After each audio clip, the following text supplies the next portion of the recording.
How's it going today?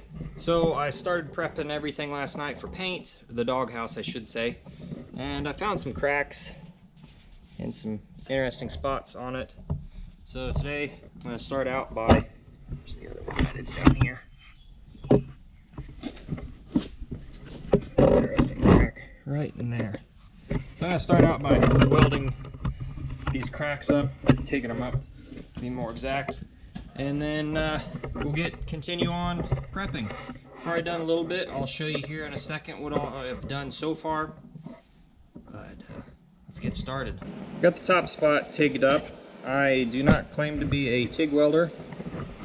We'll see how this works out. Clean it up a little bit. Flip it over and hit the next spot. This one is the one that worried me. It's on the bottom of the shock tower. A lot of stress is down here. Or what, but I'm going to use it. It's what I got right now, so we'll see what happens. Alright, so I sprayed everything down with 415 metal prep and hosed it all off, and now I'm going to wait for it to dry. Kind of start putting some paint down. So I've been using this product, Master Coat. Works really well. It fills in some thicker spots. You can hardly even see that I patched that there. I've been using it to kind of fill in some of those pot marks on there. I got the first coat on. I'll probably do another coat here after a bit. It's got a 3-hour wait time minimum between coats, so I have to wait a while.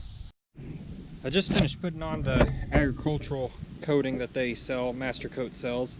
Turns out pretty good. I use semi-gloss black. I think it'll be close enough to what factory was. A little shinier, but of course the paint I'm looking at is 40, 50 years old, so could have been this glossy back then. Who am I to say? Well, I think this is going to end it. Alright, thanks for watching, guys.